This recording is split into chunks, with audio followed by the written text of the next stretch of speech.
Bienvenue dans la correction de ce TP numéro 1 de seconde sur le langage Python. Première partie, nous allons nous intéresser aux calculs et aux variables. Avant de parler de Python, nous allons parler de l'environnement dans lequel vous vous trouvez. Vous vous trouvez devant ce qu'on nomme un Jupyter Notebook. Les avantages d'un notebook, c'est d'avoir ici une page qui ressemble à une page web, qui contient à la fois du texte, comme par exemple ici, mais aussi qui peut contenir du code, comme par exemple ici.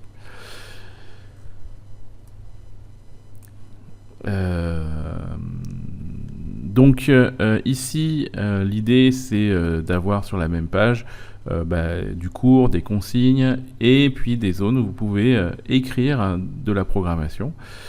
Dans ces notebooks, vous allez donc trouver tout ce qu'il faut pour apprendre à coder en Python.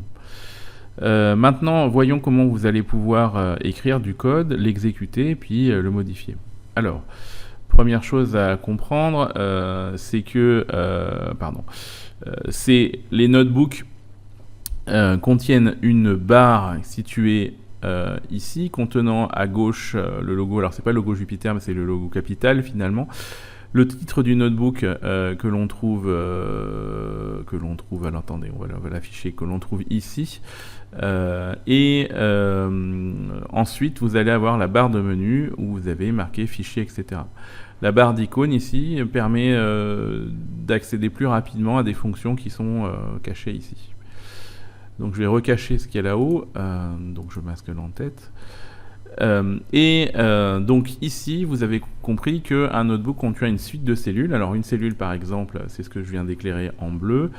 C'est aussi ce que je viens d'éclairer ici, ce qu'on a ici. Donc voilà, vous avez des cellules.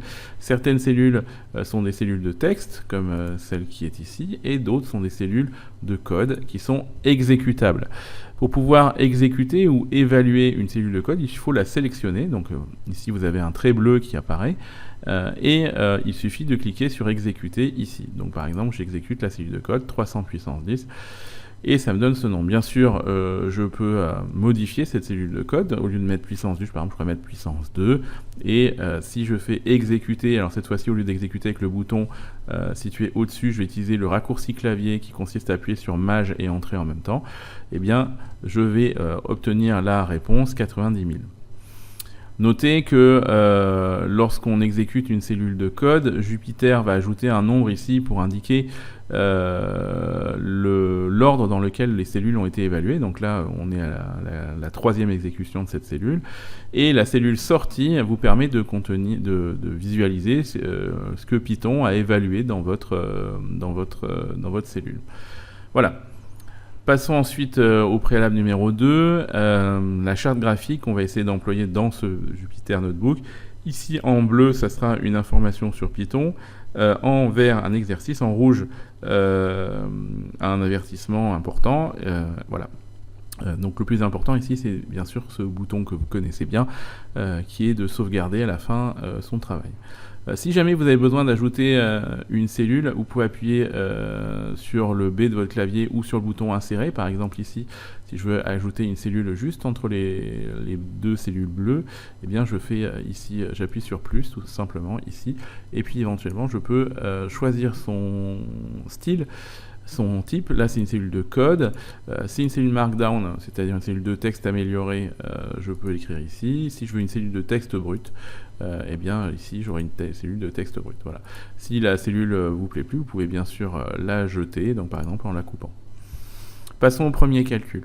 Vous êtes actuellement en train d'utiliser Capital, il s'agit d'un notebook, on sait que Python est capable bien sûr de calculer comme toute bonne machine. Donc j'exécute la cellule, et 2 plus 3 me donne 5. Évidemment, je peux modifier cette cellule, je peux mettre 2 plus 4, et évidemment en exécutant j'obtiens 6. Les règles de priorité sont bien sûr les mêmes qu'en mathématiques, c'est-à-dire que par exemple, si j'écris 2 fois entre parenthèses 4 moins 2, eh bien les règles de priorité s'effectuent pour trouver 4. Voici un premier exercice. Dans une école, il y a 3 classes. On a la classe A avec 32 élèves, la classe B avec 27 élèves, la classe C avec 34 élèves. Chaque élève doit recevoir chacun 192 copies. Donc combien faut-il prévoir de copies en tout? Eh bien on va bien sûr calculer le nombre d'élèves total en faisant 32 plus 27 plus 34, et on va multiplier tout ça par le nombre de photocopies par élève, 192, on évalue, on trouve 17 856 qu'on va mettre dans la cellule de texte ici. On vous demande ensuite de calculer dans l'exercice 2 le produit de deux nombres à 10 chiffres. Donc par exemple le nombre 1, 2, 3, 4, 5, 6, 7, 8, 9, 0, multiplié par le nombre 9, 8, 7, 6, 5, 4, 3, 2, 1, 0. Et on demande à Python d'effectuer le calcul et il trouve le résultat. Pour calculer une puissance de 10, on doit utiliser la notation double étoile. Pour calculer par exemple 7 au carré, on écrira 7 étoile, étoile, 2 et 7 au carré. Bien sûr, ça fait 49. Donc il faut que je valide. Alors, pourquoi il ne me trouve pas le résultat? Parce que ce n'est pas une cellule de texte, c'est une cellule de code. Voilà, hop, ici. Attention, ici, bien mettre une cellule de code. Exercice 6. Calculer 6 au cube de deux manières différentes. Eh bien, 6 au cube, on peut le calculer en utilisant 6 étoile, étoile, 3, 6 au cube. On trouve 216, mais bien sûr, on peut le calculer normalement en faisant 6 fois 6 fois 6, et on retrouve 216. En Python, les divisions se font avec le symbole slash et les soustractions avec le symbole moins. Donc par exemple ici, si Madame Berlou a acheté un exercice de 57 mètres carrés au prix de 165 000 €, quel est le prix au mètre carré? Eh bien, il faut faire 165 000 divisé par 57, et ici, on a le prix au mètre carré. Alors, il faudrait arrondir au centime. Alors, on peut rajouter ici une fonction que Python connaît d'office, qui s'appelle la fonction round, qui veut dire arrondir. On peut lui demander d'arrondir ce calcul à deux chiffres après la virgule, et donc du coup on obtient 2894,74 €. Donc on peut mettre ceci. Attention, certaines cellules sont utilisées pour écrire du code Python. Il y a donc écrit entrée devant, comme ici, à la gauche de la cellule, tandis que d'autres cellules sont faites pour écrire une réponse en français. Donc par exemple, ici, celle-ci, il n'y a rien écrit devant, c'est donc une cellule de texte brut. Ensuite, il est possible de faire appel à des fonctions mathématiques particulières en inscrivant des lignes suivantes au début d'un programme. Donc ici, il faut comprendre que Python, il sait faire des maths de façon très basique. Additionner, soustraire, multiplier, diviser, faire des puissances, éventuellement faire des calculs avec priorité, mais par contre, la racine carrée ou le nombre pi, il ne le connaît pas. Alors pour le plus simple, pour s'en rendre compte, c'est avant de valider cette cellule-là, on va aller ici, on va lui demander combien vaut pi. Et quand on exécute la cellule, il râle, il dit que name pi is not defined, ça veut dire que le nom pi n'est pas défini. Maintenant, si on lui demande d'apprendre très rapidement de la bibliothèque math, d'importer toutes les fonctions, donc c'est ça que ça dit, from ça veut dire de, la bibliothèque math qui a été écrite par des gens qui ont écrit Python, importer étoile, étoile veut dire toutes les fonctions, donc ici tout ce qui est connu sur les maths, eh bien on a l'impression qu'il ne s'est rien passé, sauf que quand on exécute pi ici comme commande, dorénavant il sait ce que vaut pi. Et puis de la même façon, on va pouvoir calculer racine de 2, sqrt de 2, racine de 2 vaut 1,41, et puis si je rajoute rapidement une cellule de code pour obtenir la racine carrée de 8, eh bien on va obtenir la valeur 2,82. Partie 2. Donc Python sait calculer très bien et il sait aussi très bien mémoriser. Donc pour mémoriser une variable, c'est très simple, il suffit de donner un nom à une mémoire. Donc ici on va donner par exemple la variable A qui est égale à 2, donc ça veut dire que quelque part dans l'ordinateur il y a un endroit dans sa mémoire qui s'appelle A et qui désormais stocke la variable 2. Le contenu d'une variable persiste en mémoire, ça veut dire qu'on peut bien sûr la réutiliser un peu plus tard. Par exemple, si on lui demande de mettre en mémoire t égale 3 fois 7, on a l'impression qu'il ne se passe rien. De lui dire de mettre a égale 2, on a l'impression qu'il ne se passe rien non plus. Sauf ici, bien sûr, vous avez vu, il y a la 19e et la 20e exécution qui ont lieu. Et maintenant, de calculer 10 plus a. Si je lui demande de calculer 10 plus a, eh bien, il me calcule que ça fait 12, puisque c'est 10 plus le nombre a qui vaut 2, donc ça fait bien 12. Et on peut définir même une variable à partir d'une autre variable. Par exemple, si je lui fais 7 fois A moins 100, A vaut 2, donc ça veut dire 7 fois 2, 14 moins 100, et bien le résultat c'est B, et comme B on ne peut pas le voir pour l'instant, on va lui demander de l'afficher, et pour l'afficher, ici, on va utiliser une fonction qui est très utile, c'est print B. Donc print, ça veut dire afficher en Python, hein. Donc afficher le nombre B qui vaut donc moins 86, qui est le résultat de 7 fois 2 moins 100. Alors voilà, il faut créer une variable dont le résultat du produit et dont le résultat est le produit de 1234 par 9876, puis afficher la valeur de cette variable. Donc ici l'idée c'est que par exemple je vais prendre une variable, alors on pourrait prendre une seule lettre, mais on peut aussi en prendre plusieurs. Donc par exemple on peut prendre Toto, du moment qu'on forme un mot, hein, avec les lettres ça forme un nom de variable. Donc Toto va être égal à 1234 fois 9876. Et là, on exécute ça, on voit que l'exécution s'est bien passée, hein, c'est la 24e exécution, peut-être vous c'est un autre nombre, et par exemple on va lui demander d'afficher Toto, donc par exemple ici, hop, print Toto, et on voit que le résultat c'est 1 million, non pas 1 million, 12 186 984. Voilà, on peut aussi effectuer plusieurs instructions dans la même cellule, il suffit de revenir à la ligne. Donc par exemple, si je lui dis z égale 10, puis y égale z fois 10 plus 1, et print y, eh bien ici, je vais afficher la valeur de y. Alors on peut la calculer avant de lancer le calcul. Z vaut 100, donc ici on va faire 10 fois 10, 100 plus 1, ça veut dire que y vaut 101. Et donc effectivement, quand on fait print y, ça fait 101. Donc ici, vous avez une cellule qui réalise donc 3 instructions, et donc comme ces 3 instructions sont les unes après les autres, on parle déjà d'algorithme. Modifiez maintenant la cellule suivante pour obtenir un algorithme qui échange la valeur des variables f et g. Donc échanger la variable des valeurs f et g, ça veut dire par exemple on veut que f soit égal à 7, que g soit égal à 4, et on veut qu'à la fin, ça soit f qui soit égal à 4 et g qui soit égal à 7. Alors, évidemment, ce qu'il faut, c'est faire un échange. Donc pour faire un échange, on utilise souvent une troisième variable, on appelle une variable temporaire. C'est-à-dire qu'en fait, c'est comme un principe des verres. Si vous prenez 2 verres et que vous voulez échanger leur contenu, par exemple un verre de jus d'orange et un verre de pomme, eh bien en fait, il vous faut un troisième verre. Vous versez le premier verre dans le troisième verre, puis vous versez le deuxième verre dans le premier, puis le dernier, puis le troisième verre dans le premier, et puis tout fonctionne bien. Donc ici, l'idée, c'est la même chose. Donc généralement, cette variable qui sert de troisième verre, entre guillemets, on appelle ça un buffer ou un tampon. Donc allons-y pour buffer. Donc buffer, on va dire par exemple, on va prendre la buffer va être égal à 7. Du coup, on va pouvoir tranquillement écraser la variable f, non pas égal à 7, égal à f, excusez-moi. Du coup, on va pouvoir tranquillement remplacer f par la variable g, donc on va dire f égale g, et finalement, on va dire que g est égal à buffer, et du coup, on va afficher print f, c'est bien 4, print g, c'est bien 7.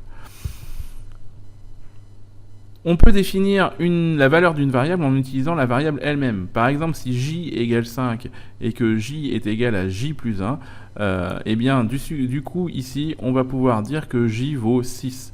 Alors, il y a plusieurs façons d'écrire ça. Il y a la façon des informaticiens, qui est la suivante, et puis la façon des matheux. Si on écrit j égale 5, on peut aussi dire que j est égal à lui-même plus 1, et à la fin, on affiche j. Donc, autre façon de le faire, hein, et on obtient toujours la valeur 6. Donc, c'est à vous de voir. En informatique, on utilisera plutôt cette formulation-là. Les matheux préféreront peut-être celle-là. On considère par exemple l'algorithme suivant, x égale 4, x est égal à x plus 1, puis après x est égal à x au carré. Quelle est l'heure de x à la fin de cet algorithme? Alors on peut y réfléchir. Première étape, x vaut 4. Ensuite, x vaut x plus 1, c'est-à-dire que 4 est augmenté de 1, ça veut dire que x vaut 5. Et après, x est égal à x au carré, c'est-à-dire que ici, on prend le 5, on le met au carré, et on range tout ça dans x. Donc du coup, ça fait 25. Alors, quelle est la valeur de la fin de cet algorithme? Mais on va l'écrire quand même. Donc on va écrire x. Alors je vais même faire mieux que ça, je vais le copier. Hop, x égale 4. Ici, x égale 4, x égale x plus 1. Et puis à la fin, on va afficher x et on va vérifier si x est bien égal à 25. Et ce n'est pas une cellule de code. Donc du coup, on va transformer ça en code. et on exécute et ça vaut bien 25. Voici un algorithme à peine plus compliqué. A vaut 10, puis après B vaut A est égal à B sur 2, C est égal à A plus B, C est égal à A plus B plus C. Et donc, il faut donner les variables, le nom des variables A, B, C à chaque étape de cet algorithme. Donc ici, première étape, A égale 10. Donc ça, c'est facile. Deuxième étape, B égale A, ça veut dire que B égale 10 aussi. Puis ensuite, A est égal à B sur 2. Donc on va faire étape numéro 2. A est égal à B sur 2, ça veut dire que finalement A vaut plus que 5. Puis ensuite, C est égal à A plus B. Donc là, on va prendre les deux dernières valeurs. Donc A vaut 5, B vaut 5, C, ça veut dire que A est égal à 15. Et enfin, C est égal à A plus B plus C. C'est-à-dire qu'ici, A plus B valent toujours 5 plus 10. Et C vaut 15. Donc 5 plus 10, 5 plus 10 plus 15. Et ça va faire 30. Donc évidemment, on va vérifier ça grâce à un algorithme qui va s'exécuter. On va prendre le code qui est là. Et on va bien sûr, à la fin, demander d'afficher C pour vérifier si c'est bien la valeur qu'on a. Et on a bien 30. Exercice 9, calculer le calcul mathématique suivant en Python. Donc par exemple, on veut faire 1,2 divisé par 2 plus 3,5. On exécute, on obtient ce nombre. On peut aussi poser des variables pour faire un calcul plus complexe. Par exemple ici, on veut calculer 34 plus 29 moins 12 fois 45 divisé par 85. Donc on pourrait par exemple dire A, c'est le nombre qui est ici, c'est égal à 34 plus 29. Alors attention ici, on va changer, c'est un 2. Ensuite B, c'est 12 fois 45, c'est la partie qui est là. Puis après, on fait C égale A moins B, le tout divisé par 85 pour obtenir le nombre D. Donc attention, ici, il ne faut pas se tromper, hein, c'est bien 34 plus 29. Et donc ça fait moins 5,611. Bon. Écrire le calcul mathématique suivant en Python. Alors, par exemple, on pourrait calculer le numérateur. On pourrait dire que A est égal à 1 plus 2 étoile étoile 2 plus 3. On pourrait dire que B est égal à 7, que on va calculer C qui est égal à A divisé par B, et enfin, il faut calculer D qui est égal à C au carré. Non, C au carré. Voilà, et on va afficher D. Et on trouve 1,306. En suivant la même méthode que ci-dessus, une opération par ligne, effectuer le calcul suivant. Alors là, on va essayer de faire un peu pareil. Donc par exemple, on va dire que A, c'est moins 23 fois 4. Voilà. Ensuite, on va dire que B, c'est le nombre A plus 2. Puis le nombre C, c'est le nombre B fois 12. Puis le nombre D, c'est égal au nombre C divisé par 10. Et c'est lui qu'on affiche. Donc on va faire print 10. Hop, j'ai raté. Print D. Hop, et on obtient moins 108. Voilà, et vous avez terminé ce premier TP. Allez vite sur le suivant.